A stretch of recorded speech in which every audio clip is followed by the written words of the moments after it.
You're now watching Wayback Wednesday, sponsored by Floors Glass and Mirror Company, servicing the area since 1977 with residential and commercial work. Good evening, friends, and welcome to Wayback Wednesday. I'm your host, Randy Adcox. So glad you could join us tonight. I want to issue a special welcome to those of you who are joining us by the internet tonight. I realize it's a bit of a challenge sometimes to pick up the show, and for those of you who are forced to watch the show over the internet, just be aware that as with all things internet related, excuse me, there can be some issues sometimes, and frankly, a lot of those are out of our control here at the studio. If you don't have a pretty good solid internet connection, sometimes you'll get what we call buffering, and the video and the sound maybe stop and start and be garbled and so forth. So unfortunately, there's nothing we can do about that, but I do thank you all for watching, and especially those who go through the extra effort just to be able to watch the show on Wednesday nights. As usual, I want to issue some thanks also to a couple of folks who help make the show every week. Tonight's show, by the way, is we're going to show a bunch of pictures that Randy Harrell sent me. And so in fact, Randy sent me a couple of pictures today. I was able to get one of them on tonight's list with everything else I had already planned to put on there. And so I'll try to get the other ones on next week's show. But anyway, I'm still going through Randy's pictures. There was, golly, several hundred in the collection that he sent me. So thanks again, Randy. I'm enjoying going through those.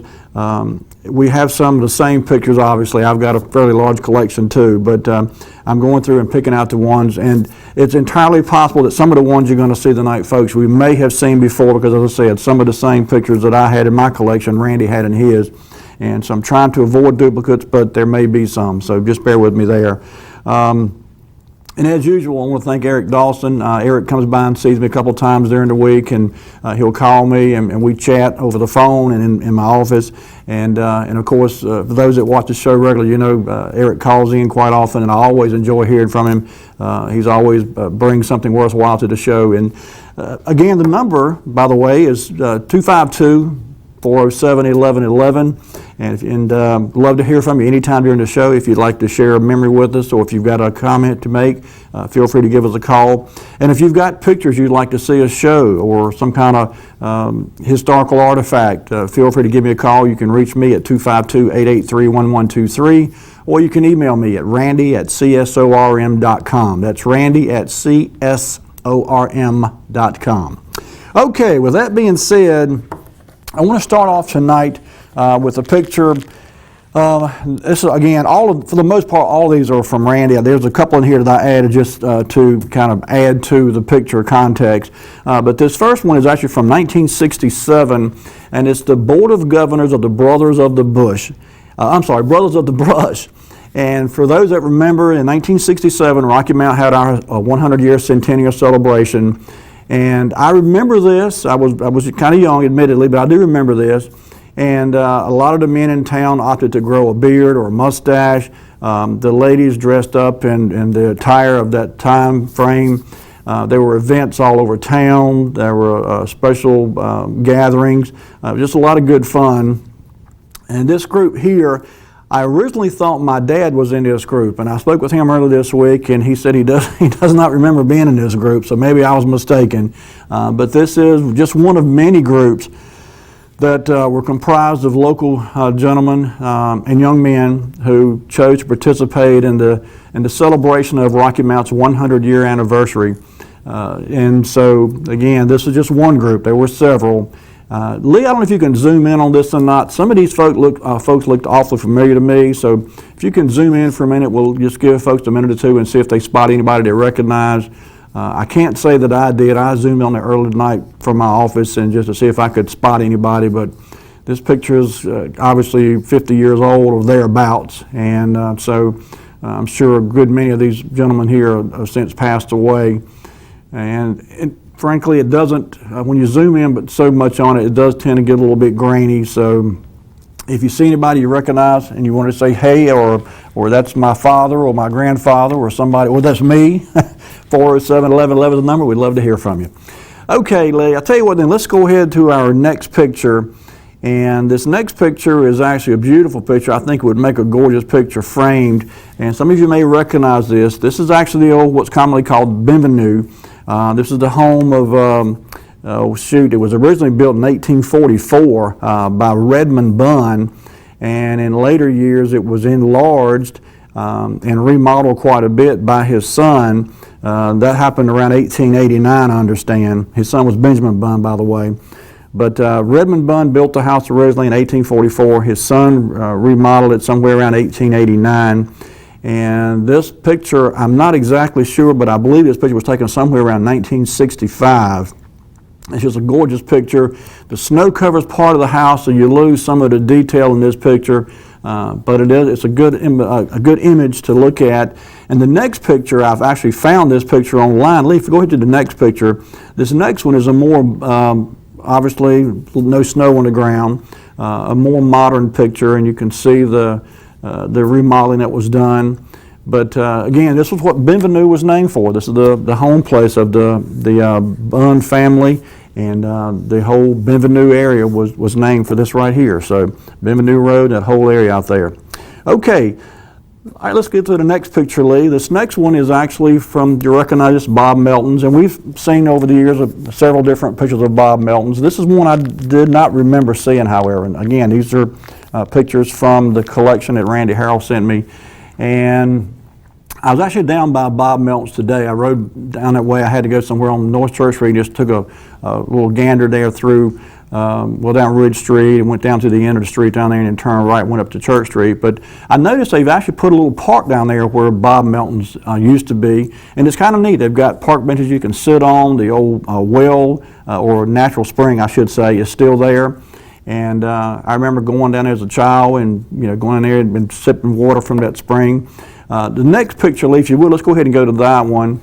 And this is one that a lot of you remember. People used to take 5-gallon jugs of water down there and pictures, tea pitchers and glass jars, and just collect some of that water. I think a lot of folks believed it had medicinal purposes. Perhaps it did, who knows. But the old spring is still there. And as I said, Bob Melton's, the building is gone, of course, but the spring is still there. And there's like a little park area down there. They've got some historical information placards and so forth put up telling a little bit about the history of the area. I didn't get out and go read into the plaques. That's something on my list to do. I want to go back and do that. But like many of you, I have some very fond memories of eating at Bob Melton's Barbecue. Over the years, everything they had, I just used to love going there to eat, from the chicken to the barbecue to the hush puppies, Brunswick stew, the sweet tea. I mean, my mouth's watering now just thinking about it. But Bob Melton's Barbecue and the whole entire area down there is just a real neat part of Rocky Mountain history. Okay, Lee, jumping way back from this time frame is the next picture. And we have in the past seen pictures of the Cambridge Hotel. And for those that watch the show regularly, you'll know this is, I've seen 4 or 5 different pictures of the Cambridge. This is one I did not remember. It's a little different than the ones I had in my collection. And for those that weren't sure, this was down on the south end of Main Street, on the west side of Main Street, down beside the Rick's Hotel, just a little bit north of the train station and so forth.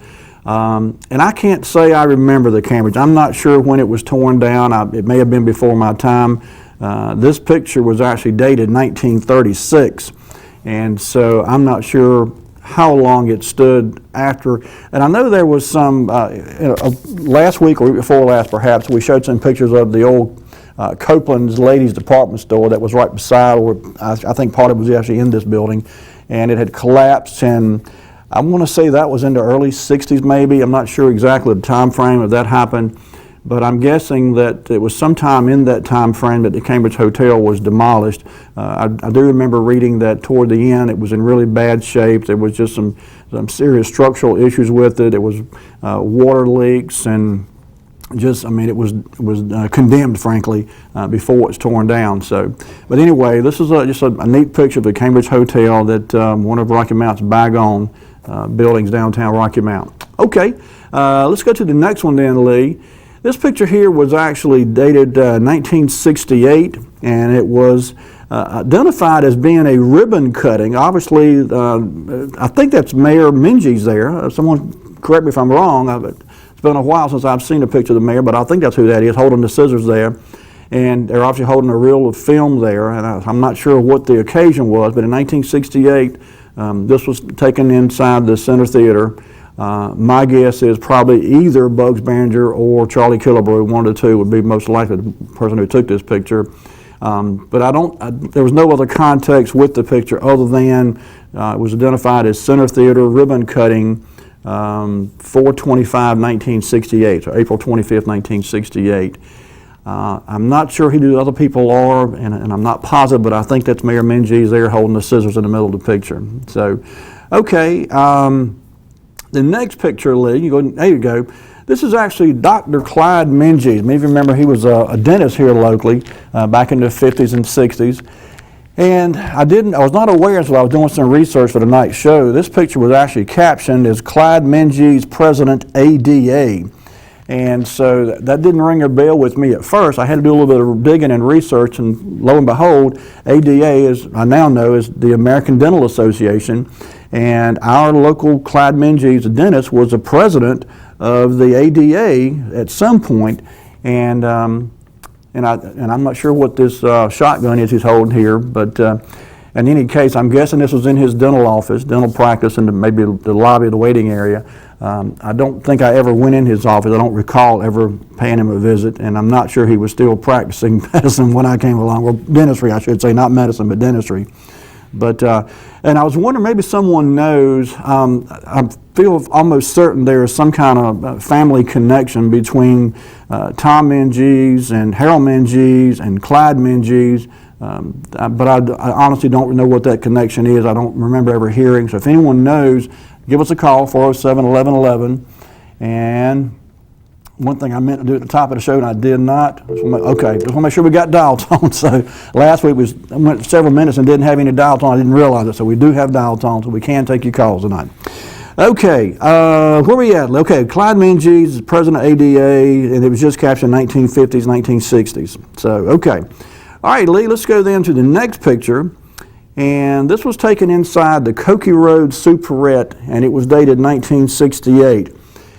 And I'm not sure. I'm thinking this might have been in later years, maybe where Nugent's store was. Maybe someone remembers Cokie Road Superette. I remember Nugent's, but I don't remember a store by the name of Cokie Road Superette. But I do remember there was another store further down Cokie Road on the right-hand side of the road as you're headed out of town on Cokie Road. And this could have been that store. I'm really not sure. But this picture was just captioned as Cokie Road Superette in 1967. We got a call. Let's get this call.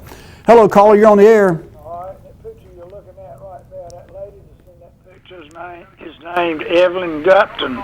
Okay. And the building that she is in was a store that was on the corner of Cokie Road and Pitt Street, where you would turn off Cokie Road to go back down to where the Sears Roebuck warehouse was. Okay. This building belonged to John Gray Proctor, and Evelyn Gupton for a few years run a grocery store there. But I don't recognize who the man is in the picture, but she is Evelyn Gupton. Okay. Good deal. All right. That's right. That building is the back side of that building backs up to the property where my folks' place was, me and my brother and my parents, and it's been gone a long time. So the building itself is gone as well? That is correct. There's another building there behind it off to the side, but the building that the grocery store, Cokie Road Superette, was in has been gone a good while. Okay, good deal. Right, it was right straight across the street from where David Hill had that grocery store. Okay, yeah, I knew there was another store down past Nugent's down there, but I wasn't exactly sure. Oh, this is farther on out of town. Yeah, I know what you're talking about now. Okay, buddy, thank you. Okay, all right then. Another call. Let's get this call. Hello, caller. You're on the air. Okay. Hello. Hello, caller. Yes. The store further out of the city on the right-hand side of Cokie Road was Hills. Hills Grocery. Okay. And many people would go out there on Sunday, say after church, to buy milk and bread. because in town the stores were not open, but Hills was just outside of town and was open for business. Okay. Been there and did that myself. All right. Well, thanks for calling and sharing that memory with us. Appreciate it. You're welcome. All right. Okay. All right. So let's see. Where were we at? Okay, this was Cokie Road, Superette. And so the next picture, Lee. Okay, here we go. This is actually, this picture was identified and captioned as being Community Chest 1950s/60s. Oh, let's get this call first. Hello, caller. You on the air? Hey, Randy. Hey, good evening. The picture there with the Center Theater, I think that might have been done when they did the remodeling back then. But they remodeled the lobby out there. They put tile on the floor, put mirrors in there, put plaster on the walls, redid the whole thing in there just about that time. Well, I think that's what that was. You know what? I bet you're right. I had forgotten about that remodel in there, but now that you say that, I remember hearing about it. I sure do. Okay, buddy. Thank you. Thank you, Randy. Have a good night. Bye. Okay. This picture here, I'm thinking, was down there by the Emerson shop, the railroad yards on South Church Street. Maybe somebody recognizes something. I'm not exactly sure myself. This picture, as I said, was identified as just the Community Chest, 1950s to 1960s. I don't know who these gentlemen were. I'm assuming something to do with the railroad, but it was just a neat old picture. And by the way, and you've heard me say this before, these old pictures like this, some of these things are 50, 60, 70 years old now that Bugs Behringer and Charlie Killebrew took. And I know I sound like a broken record, but the quality of these pictures is still phenomenal. I take and on my computer in my office, I could zoom in on them, and it's just amazing how much detail there still is able to be extracted from these pictures. It's hard to do that on a TV screen. When you start zooming in, they do tend to get a little bit grainy, a little bit blurry. But if any of these pictures, and by the way, I had someone approach me today. I was at a restaurant here locally, and a gentleman come up and said he'd been watching the show, and he asked about a couple of pictures that, well, one in particular that we had showed on a prior show. And so, but if you see something, a picture that you'd like to have a copy of, if you recognize someone in the picture and you'd like to get them a copy of the picture, if you'll call me or give me an email, or shoot me an email, I'll be more than happy to make a copy and send to you, or print you one off. You can come by and pick it up. So I'll do that for anyone interested in any of these pictures. These are all public domain pictures now, so there's no problem there with copyright law or anything else. Lee, let's take a look at this next one here before we take our next break. It's almost time for a commercial break, but this one here was from the Seaboard Coastline, and there was no date on this one, and I honestly have no idea where this is. It does remind me of some of the old pictures I've seen of the Emerson shops again, and I guess it's an old Pullman there, but beyond that, I don't know anything about it, but it was in this collection. And again, this is one of those that you can zoom in when you get the original, and you can get some really good detail. But this didn't ring a bell with me as far as a location, so I can only assume it was somewhere down there around the Emerson shops on South Church Street. Okay, Lee, I tell you what, bring it back to me. I think this is a good time to take a commercial break here. So, folks, we're going to let our sponsors have a word for a few minutes here and see if they can sell some merchandise and stuff. So don't go anywhere. We'll be right back in just a minute with more Wayback Wednesday.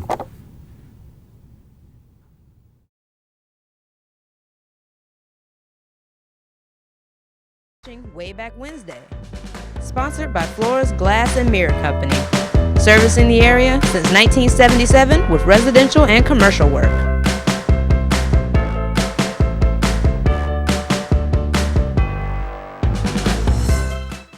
I'm Daniel Moss, owner of Cornerstone Funeral Home, and I'd like to invite you and your family to give our family an opportunity to serve you in your time of need. And we offer a full line of funeral services, everything from visitations to graveside services to cremations on site with a live crematory, as well as a banquet hall to meet the catering needs of our families that we serve. We offer catering service. We offer refreshments prior to visitations and services of our family, and we want to invite you to come and experience the difference here at Cornerstone Funeral Home.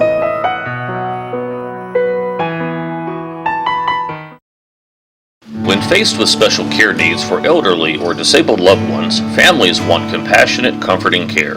That's Tender Touch Home Care Services' goal, providing the level of care we would expect for our own. With over 10 years of home care excellence, Tender Touch provides an array of services that keeps your loved one at home. From personal care, light housekeeping, errands, and meal preparation, to our private duty care program, which combines all of our home care offerings in one package.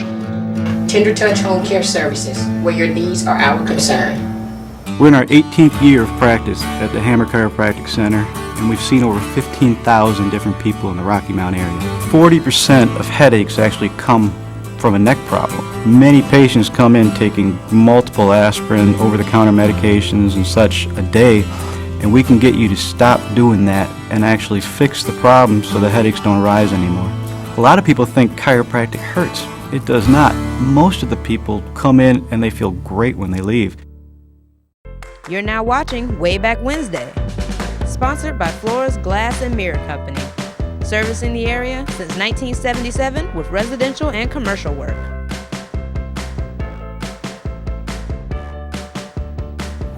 And we're back. Folks, if you're just tuning in, you're watching Wayback Wednesday. I'm your host, Randy Adcox. We've been looking at some pictures from the Randy Harrell collection. Randy sent me a little flash drive with, golly, must be 500 or 600 pictures on it. And I've been having a ball going through them. We looked at some of the prior shows a week or two ago. And the vast majority of the pictures I'm going to show you tonight are from that collection. Some of these you may have seen before. Some I recognize myself or very similar to some of the ones that I've got. But these are just a sampling of what's in that collection, and over the coming weeks and months we'll be looking at a lot more of those pictures that Randy sent out. So with that being said, let's jump right back into the picture. This is one I think a lot of folks will get a kick out of. This is East Main Street looking south in the 1950s, and this picture I believe may have been taken from the top of People's Bank. It looks to be in that general area. If you look far down the picture, way back in the background there on the right-hand side of the screen, you're looking, this is actually on the east side of Main, of course, looking south, so across the railroad tracks would be the west side of Main Street. And this is another one of these pictures that as you get the original and zoom in on it, there's a lot of detail here. One of the things that I'm not quite sure about is that taller building on the right-hand side, I don't know, 3/4 way back down the street on the right-hand side there. It looks to be taller than the other surrounding buildings, and my first guess would be either the Rick's Hotel or perhaps the Cambridge, but I think they'd be further down. I'm just not sure what that building is. Maybe someone can look at this picture and say, I don't know, Lee, let's see if we can zoom in a little bit, and let's just see if bring it in a little, because it will get a little bit grainy when you try to zoom in on the TV screen, but we'll just try to see what happens if we zoom in. Maybe someone can get a better look. By the way, you notice the train switching tower there in the middle of your picture. I forgot when we discussed it on a prior show. Okay, there you go. So you see in the very back picture there, you see a couple smokestacks there. Oh, we got a call. Let's see what this is. Hello, caller, you're on the air. Hey, good evening, buddy. Hey. You know, Rocky Mount Sanatorium Hospital, maybe? You know, I thought about that. It's off in the tracks there. Uh-huh. It very well may be. That was the only thing I could think of that might be, unless it was one of the hotels, but that's a very good possibility. It almost looks like it could be as far back as Church Street. Yep. Running parallel with the railroad tracks. Right, and that would be in about the right area. You sure would. Think of the Ricks and the Cambridge, you know, were up on the main street. They were. You're right. And that's setting back farther back. Yep, you're exactly right. I bet that's what that is. The hospital would be my guess. That was not a very tall. It may have had 3 or 4 floors, but it could be. I think you're probably right, and I thought about that. I wasn't sure, but that makes as much sense as anything else, because you're right. Both the Cambridge and the Ricks were, you know, primarily on Main Street, but in any case, the Sanatorium Hospital makes that's as good a guess as I've got anyway. Keep up the good work, buddy. All right, buddy. Thanks for calling in. Good to hear from you. Good night. Okay. But yeah, this picture, as I said, I'm not certain, but I think it may have been taken from on top of People's Bank. Just the general area where we're looking at looks like a view you would get from top of People's Bank. Several months ago, I actually went down there and went inside the bank. There's obviously another business in there now, but I met the office manager and introduced myself and tried to get permission to go up on top of the bank. I wanted to take some pictures from that vantage point. And he said, I'd love to let you do that. He said, but our company rules won't allow anybody insurance, so forth. I said, I understand, no problem. But, back in the day, there were some really good pictures taken from the rooftops of some of these downtown buildings, particularly Planters Bank, People's Bank, and some of the other buildings up and down Main Street, even the municipal building before it was torn down.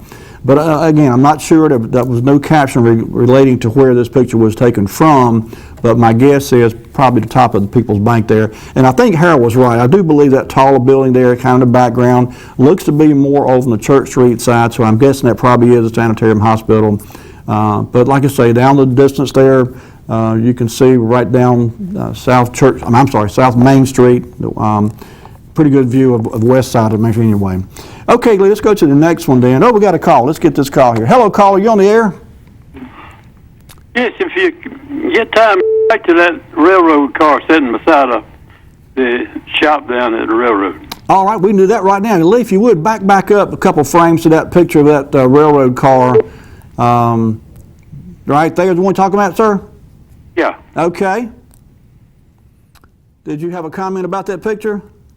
Yeah, you asked where it was at. It was, if you look behind it,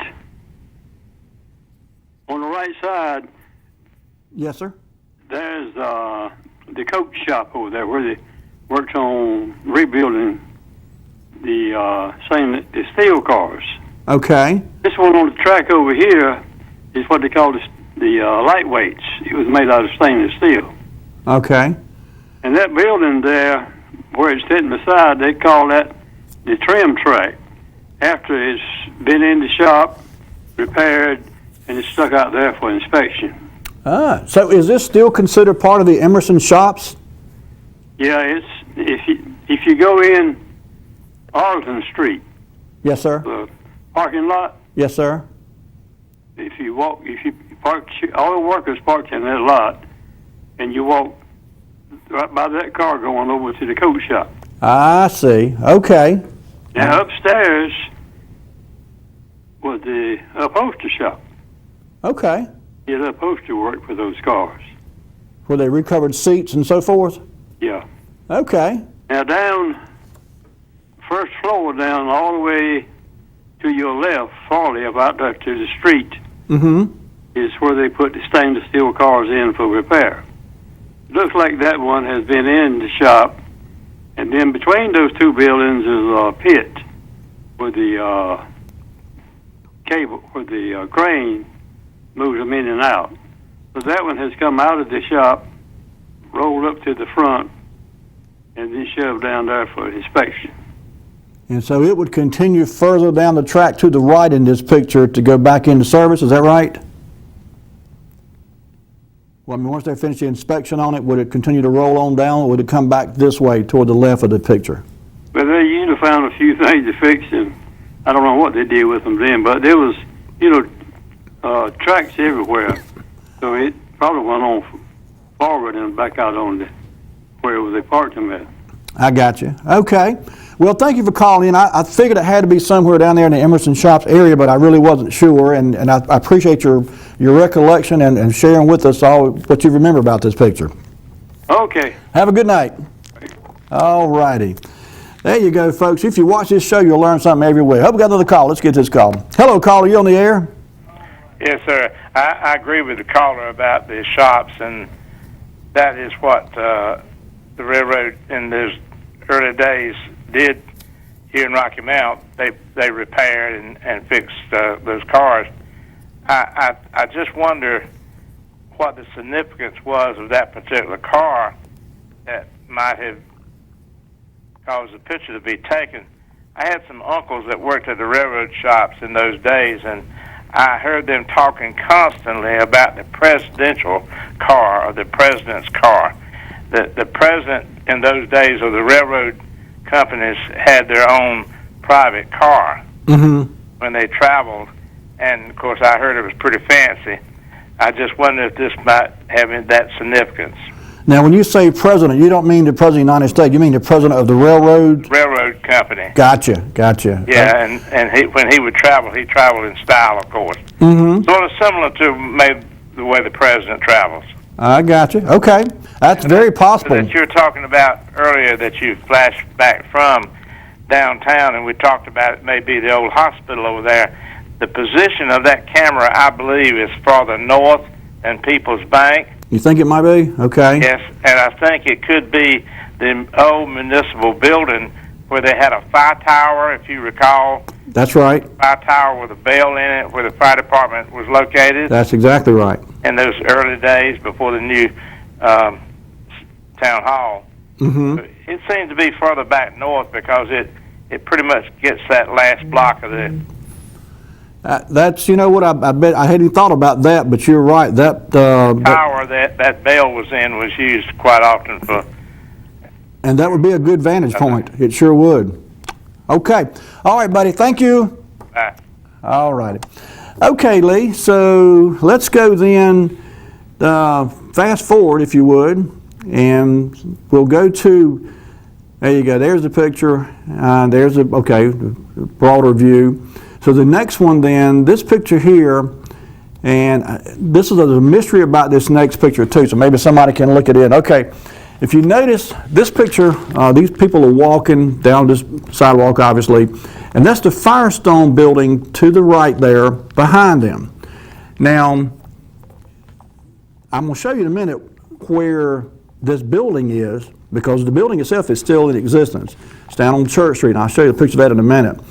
But what's confusing to me about this picture is that there's a Gulf station in the background behind these people. And my first thought was Hotel Gulf.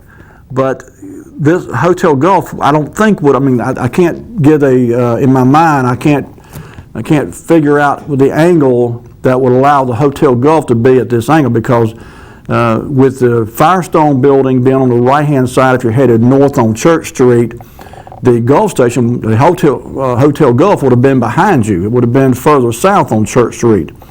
So I'm really not sure, but I did zoom in on this, and as I said, behind this, there's people walking here. On the other side of this building is a Gulf gas station.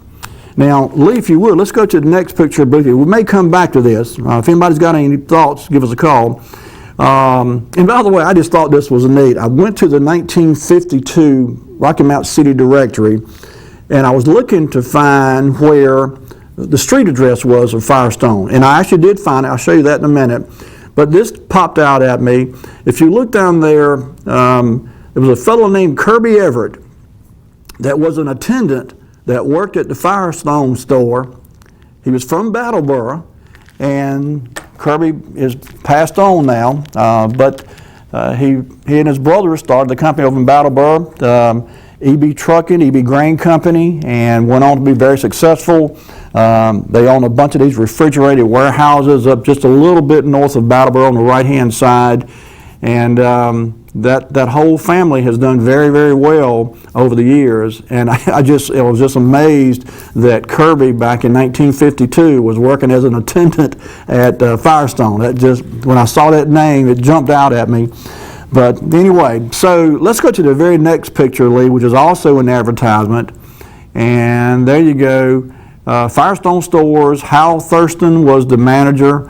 They sold tires, batteries, accessories. They were located at 235 South Church Street. Okay, so, and by the way, that's right across the street from present-day Central Cafe, what used to be the Duchess. But anyway, and by the way, you see across the top up there, there's an ad, it's a separate ad at the top of the page for Flake B. Chipley. Now, when I worked there, and I worked for Mr. Chipley in 1976, 77, I worked in the parts department, and at that time, Flake B. Chipley was a local Lincoln Mercury dealer in Rocky Mount. And I didn't realize that a generation prior to this, in the 1950s, Flake Chipley was a Packard dealer. I didn't know that. I did know because we had some old parts upstairs in the attic or the loft up there. I did know that Chipley used to sell Edsels, and he also used to sell Renaults. He was a Renault dealer, but I didn't know he was a Packard dealer. And so this ad caught my eye too. Some of the things you learn by browsing through the old Rocky Mount City directory. So anyway, all right, Lee, let's go then to the very next picture. And this picture is, of course, the location where Firestone is today. So this, if you're standing in the middle of Church Street, Central Cafe is over to your right. This building over to your left here was the Firestone building in the 50s. Hotel Gulf would have been directly in front of you on the left-hand side of the street. So this is the intersection today. This is a recent snapshot taken of this area. I actually got this on Google Street Maps just tonight when I was researching for the show. So now, Lee, if you would, go back to that first Firestone shot where those four folks were walking down the road, and maybe someone can help me figure this out. I'm just puzzled as to which, and by the way, okay, there you go, there's the picture. In Firestone, as I said, you can zoom in and see the word Firestone on the front of the building up there. And, we got a call. Let's get this call. Hello, caller, you on the air? Okay, Randy, I think what you're looking at with those four people is on the corner of Nash Street and Church Street, and you're standing, whoever took this picture was standing right behind the old Belt Towers building. And there was a Gulf station on that corner, and then beside it was the Western Auto, or one of the old stores. But I think this building right here that you're looking at was on the corner of Nash Street and Church Street. Well, it still is. That building is still there today on the corner of Nash Street. In fact, for a while, the City of Rocky Mount had it, and they did some kind of maintenance in there. I think it's some kind of limo service got that building today. But yeah, I agree with you. The location. So you're saying there was a Gulf station. There was a Gulf station over there. Okay, I don't know. I think after Hotel Gulf closed because of all the construction that went on down there, I think that they moved to that location because I remember buying gas from W.C. Taylor. Yeah, I remember him too. Yeah. So you're saying they're actually looking. This photographer was facing north. Then is what you're saying?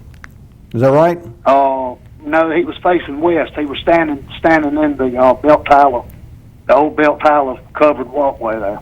Okay, I got you. Okay, all righty. Well, I didn't realize there was a Gulf station down there. That's good to know. Okay, buddy, thank you. Okay. All right, thank you. All righty, there you go. So anyway, and I have no idea who these folks are, by the way.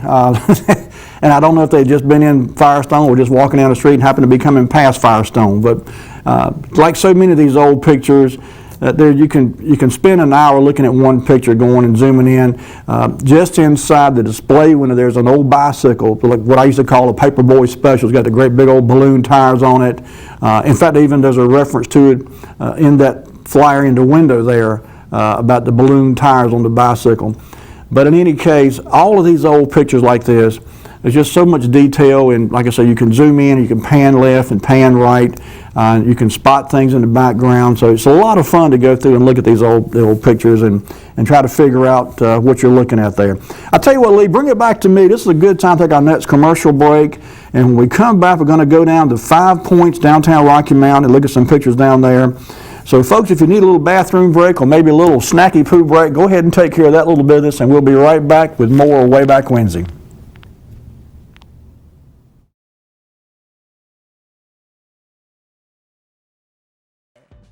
Sponsored by Floors Glass and Mirror Company.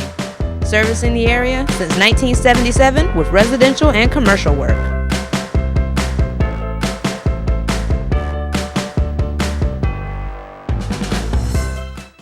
I'm Daniel Moss, owner of Cornerstone Funeral Home, and I'd like to invite you and your family to give our family an opportunity to serve you in your time of need. And we offer a full line of funeral services, everything from visitations to graveside services to cremations on site with a live crematory, as well as a banquet hall to meet the catering needs of our families that we serve. We offer catering service. We offer refreshments prior to visitations and services of our family, and we want to invite you to come and experience the difference here at Cornerstone Funeral Home.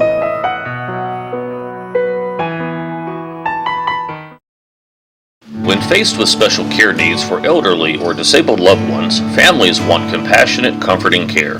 That's Tender Touch Home Care Services' goal, providing the level of care we would expect for our own. With over 10 years of home care excellence, Tender Touch provides an array of services that keeps your loved one at home. From personal care, light housekeeping, errands, and meal preparation, to our private duty care program, which combines all of our home care offerings in one package. Tender Touch Home Care Services, where your needs are our concern. We're in our 18th year of practice at the Hammer Chiropractic Center, and we've seen over 15,000 different people in the Rocky Mount area. 40% of headaches actually come from a neck problem. Many patients come in taking multiple aspirin, over-the-counter medications and such a day, and we can get you to stop doing that and actually fix the problem so the headaches don't rise anymore. A lot of people think chiropractic hurts. It does not. Most of the people come in and they feel great when they leave.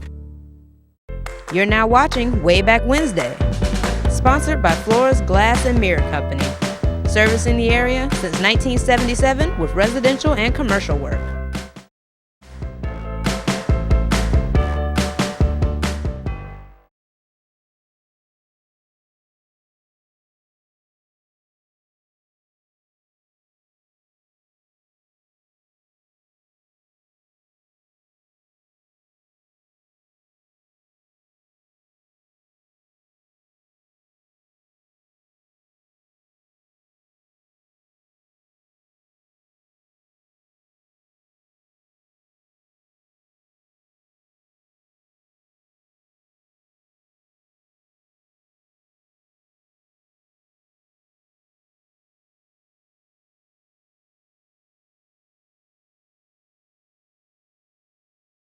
Call during the break there, another gentleman who said that, and I didn't realize it, he said that Gulf Station in that earlier picture was in fact down there kind of by the Don Bullock Chevrolet building, in that area down there.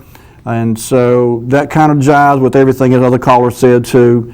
The Belt Tyler building and the Don Bullock building, but all really close together right there. So that all jives together and makes sense. So anyway, so let's jump back in our pictures. I mentioned before the break we're going to go down to 5 points.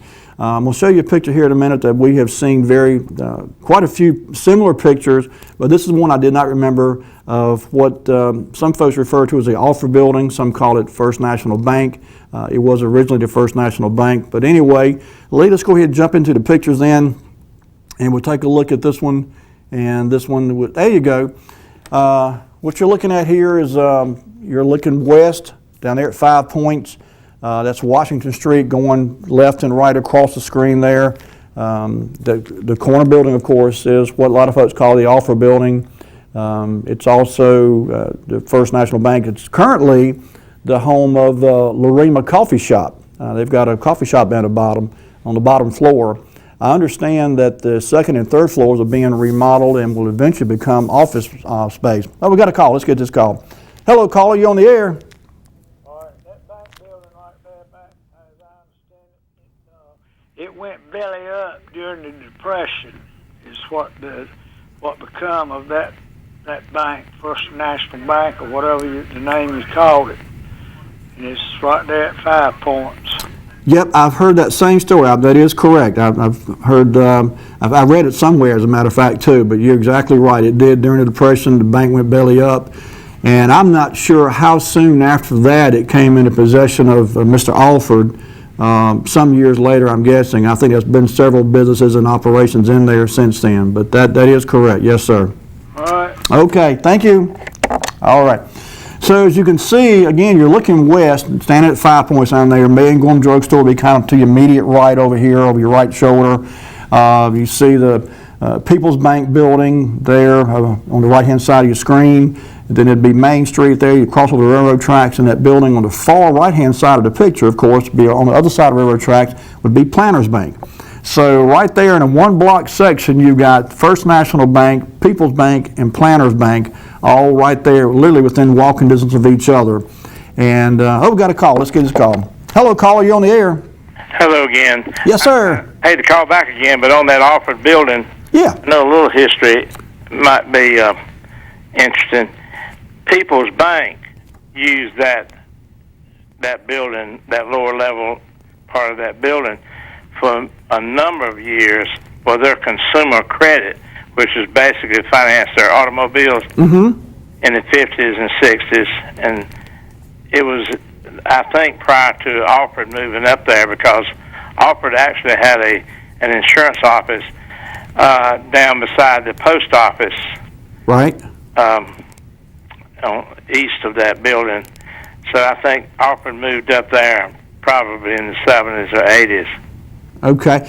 Wasn't you telling me that the JCs used to meet down in the basement of this building too? The lower part of that building, as I understand, is a disaster and several feet of water. It isn't today. Well, last time I was down there it was anyway. That is the demise of all of the Rocky Mount JC records that dated back to the 40s and 50s when the Rocky Mount chapter was a national chapter. In fact, Mr. Alford was a state president. Wow. Had been a state president, I believe.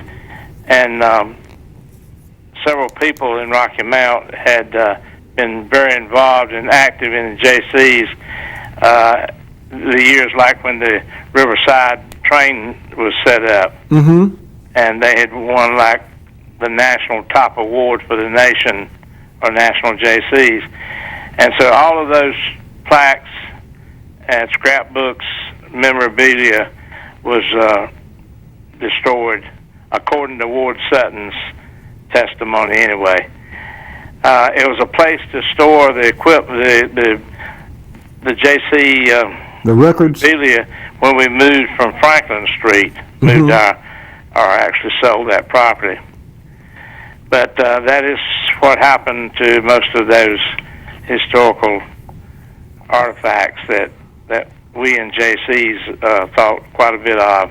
Yeah, I'm sorry to hear that happen because I have seen some collections of some JC stuff online. There's actually some stuff that's been digitized and put online. I've seen a few collections of some of the events and fundraisers and so forth the JCs did, and there's some neat pictures. Most of them were little small 3x5 photographs, kind of hard to blow them up and get any real good detail, but I've seen a few of those out there. So the JCs prior to my years involved with them actually sponsored what they call the Rural Youth Day in Rocky Mount, and that was, as you might recall, when they turned the greasy pig loose, and that was a contest to catch the greasy pig. And the rural school children came in on that particular day, and that was quite a festive time. I'm sure it was. Sounds like it. But that building there has had many users over the years, but I do know that People's Bank for 20 or so years actually had their consumer credit division there on that lower level in that old bank building. Okay, good deal. All right, buddy, thank you. Okay, thank you. Have a good night. Okay. All right, Lee, let's go to our next picture then. And this is one that this picture, I had to smile when I saw this picture because I think it was just last week we showed you a picture of Mr. J.D. Winstead, Audio Equip fame, and this picture was actually captioned as J.D. Winstead, and I'm not certain, but I think that's him standing second from the right. Gentleman directly behind the little fellow there holding a bicycle. I had not seen a picture of Mr. Winstead recently, and the one we showed last week was of him in a machine shop, I think. And this gentleman, of these four standing gentlemen anyway, that gentleman there, second from the right, looks to most like the gentleman that we saw last week who was identified in that picture as being J.D. Winstead. Again, I'm not positive about that, so don't quote me, I could be wrong. But this picture only identified as being J.D. Winstead in the 1950s, and so it didn't say which one of these was him. But I love the grouping here, little fella holding a bicycle up there.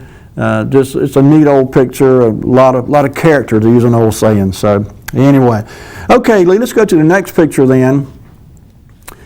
And this picture here, I don't know what to say about it. It was just identified as being Jasper Reed, and it was captured being 1950s and 1960s. It looks like Mr. Reed has been collecting soda bottles, perhaps to go sell and get him a few pieces of change, to maybe get him a bite to eat. But I can't say I ever knew Mr. Jasper Reed. Maybe some of you remember him or know something about the gentleman. But in any case, this was just one of these. And again, I think, I'm not certain about this, but I think this was probably originally one of the pictures from either the Charlie Killebrew collection or the Bugs Behringer collection. There were so many wonderful pictures of Rocky Mountain in this area, eastern North Carolina, in fact. Oh, we got a call. Let's get this call. Hello, caller. You on the air? Yeah, I remember Jack Reed. I'm from Tarboro. He used to ride around and pick up bottles. I remember Jack Reed. Do you really? Yeah, old Jack Reed. Well, that's him then. That's Jack Reed. Was he say he from Tarboro? Yeah, he rode around Tarboro. I'm from Tarboro. He rode around Tarboro to pick up bottles. I remember Jack Reed, yeah. Okay, well, that's interesting because I didn't realize that I thought it was a Rocky Mount fellow, but you say he was from Tarboro, huh? Yeah. Okay, good deal. All right, buddy, thank you. We're going to see you later, bud. Take it easy now. Ah, you too. Well, there you go. Mr. Jack Reed. From Tarboro, no less. Okay. All right, Lee, then let's go to the next picture. And this was another neat picture that I think, again, not positive, not betting money on this, but I think that might be Mayor Minjee's on the left-hand side. And this picture was captioned as being Law Day, L-A-W-D-A-Y, Law Day at the Pepsi-Cola bottling plant in 1968. So this was something I'd never heard of. I never heard the term Law Day, not sure what it was in reference to. And honestly, I don't know for sure that is Mayor Minjee's, but I know the Minjee's family was affiliated with Pepsi-Cola Bottling Company, and so that may be him, may not be. The gentleman on the right, I have no idea who that is either. But anyway, this picture was identified as being Law Day, Pepsi Plant, 1968. So, all right, Lee, let's go to the next picture then. And we're going to bounce back around. This is back over Main Street, and you're actually on West Main Street looking north here. So this is on the side of Main Street where Planters Bank was. You're looking north. And so, hope we got a call. Let's get this call. Hello, caller. You on the air? Hello, caller. That's probably DeWitt Mikado. Oh, with the in the previous picture? Yeah. Was that Mayor Minjee's? Yeah. Okay. All right. So did he work at Pepsi-Cola bottling plant too? Caller? Okay, I guess we lost him. Okay. All right. Well, somebody recognized the gentleman then. So thank you, caller. Appreciate you calling in. All right, folks. And by the way, for those that may not be aware, there is, due to the way broadcast television works, there is a delay. It's sometimes a few seconds delay, in fact. So when you call in, you may want to just lower your volume on your TV just briefly because it gets really confusing trying to hear yourself and ask a question too at the same time. So for those that didn't know that, that's what that kind of echo and confusing noise you're hearing is. Okay, Lee, let's go to the next. We've got time for a couple more. Let's go to this next picture then. And this next one is from 1960, and it's actually inside the Montgomery Ward store on Main Street. Now, some of the younger viewers probably don't remember or know anything about Montgomery Ward's being on Main Street. If I'm to be honest, my earliest recollection of them is at Terrytown Mall, though I do know there was a Montgomery Ward's on Main Street. And we've got some pictures of that too that we've shown in past shows, and we'll show some more in future, I'm sure. But this picture was actually dated as Montgomery Ward 1960. Then there was three pictures back to back. They were all dated and gave a reference to being Montgomery Ward 1960. This one is the only one that looks to be actually in the store itself, and obviously, apparently from the picture, in the automotive section. Montgomery Ward's, like a lot of department stores back in the time, including Sears and even Belk's, had an automotive section where they sold tires and batteries and that kind of stuff. The next picture, if you would, Lee, let's go to this next one. This next picture, I'm not sure was in the store. I almost think this may have been at some kind of exhibit that almost looks like a tobacco warehouse maybe, or possibly even, oh, we got a call. Let's get this call. Hello, caller, you on the air? Yeah, that Montgomery Ward store, if I'm not mistaken, it was down out close to this Cameo Theater. It was. It sure was. In fact, I've got some pictures that I'll put together for another show, but you're exactly right. It was down that same area. Western Auto was down there, too, in that same general area. Mm-hmm. Okay. All right. Thank you. Okay. So this picture, as I said, I'm not sure. I never went inside the Montgomery Ward store that I knew about anyway.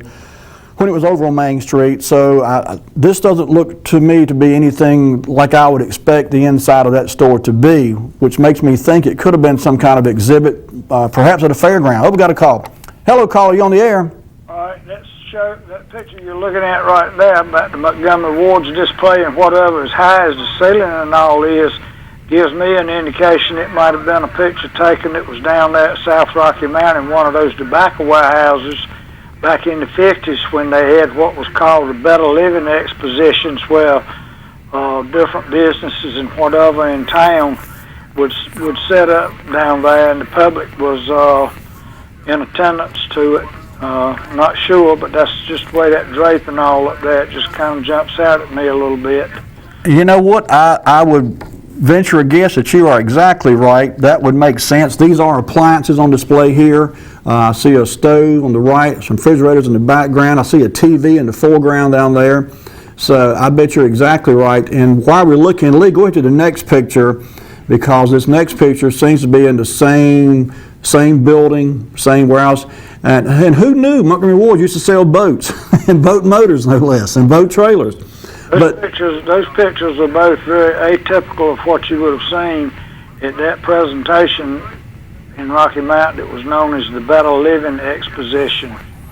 I would venture to say you're exactly right, and I will see if I can dig up some more information and pictures on the Better Living Expedition. You've piqued my curiosity. All right, buddy. Thank you. Okay, Lee, bring it back to me. Folks, that's going to do it for us tonight. We run slam out of time. I've got a bunch more pictures we didn't get to. I'll save those for next week. We'll share those with you next week. For those that were tuning in and calling in, I want to thank you. I appreciate your contribution to the show as always. It's my pleasure to hear from you. Take care of yourselves, folks. Have a great week and be kind to each other. We'll see you next week with more Wayback Wednesday. Good night.